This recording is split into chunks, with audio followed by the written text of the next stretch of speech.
Praise be to the holy name. I'm coming to you on this Sabbath day, Father. I'm asking you in the name of Yeshua to let your presence be felt. Let your holiness be manifested. Let your words be spoken directly to those that need to hear these words. Let them be implanted as seeds up in their hearts, that they will come to you and prepare their lives for you. In the name of Yeshua, amen. I'm going to talk about the giants. I know I've been putting a lot of things on about the giants, and it's like a foundation I tried to lay for you to understand that there really was giants. I know that so many don't believe that there ever was, but you know, it's right here in the scriptures. In King James, it calls them giants. They were here on this earth. Let us go to Genesis, the 6th chapter. In the time when men began to multiply on earth, and daughters were born to them, the sons of God saw that the daughters of men were attractive, and they took wives. Now, emphasis, they took wives for themselves, whomever they chose. Wasn't limited just to a certain group, whomever they chose. And Adeline said, my spirit will not live in human beings forever, for they too are flesh, and therefore their lifespan is to be 120 years old. Now we know Adam and so many of the others had lived a great amount of years. But at this point, because of what was going on in the earth, they were shortened.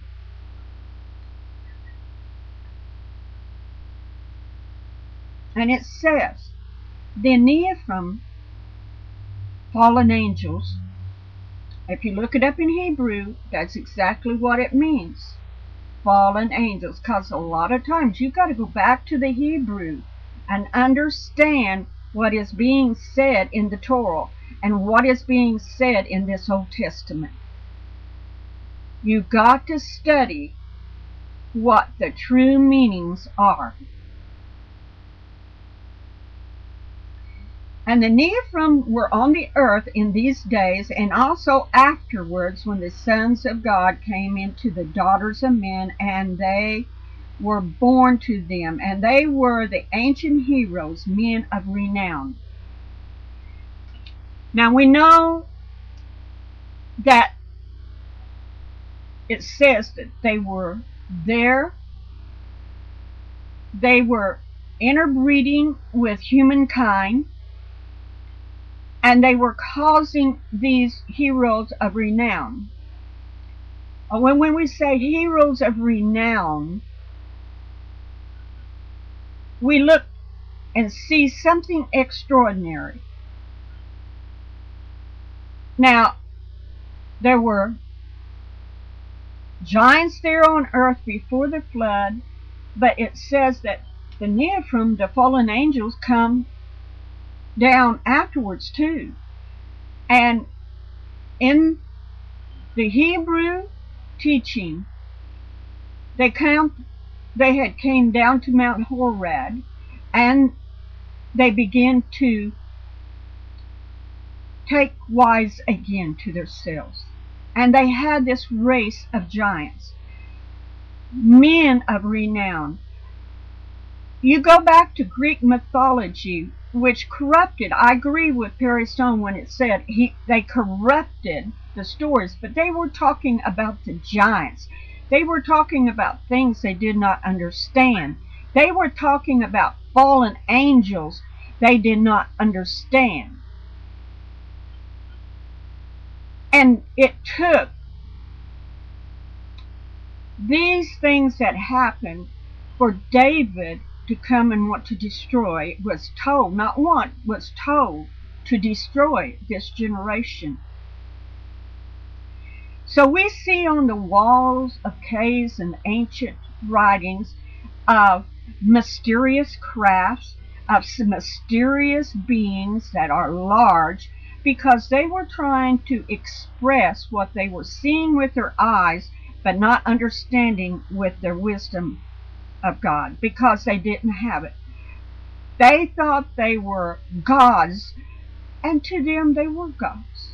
So they wrote this mythological stories about them and bringing them out to worship, because they did not understand what was going on.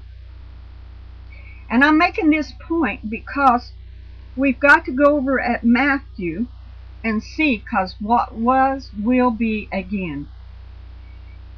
Now in Matthew, the 24th chapter, that's 36th verse, it says, "But when that day comes, and hour comes, no one knows, but not the angels in heaven, not the Son, only the Father. For the Son of Man cometh will be just as it was in the days of Noah." What was in the days of Noah? The fallen angels had come down and were taking daughters of men and were interbreeding with them. Back then, before the flood, people went on eating and drinking, taking wives and becoming wives, right up till the day Noah entered the ark, and they didn't know what was happening until the flood come and swept them away. It will be just like that when the Son of Man comes.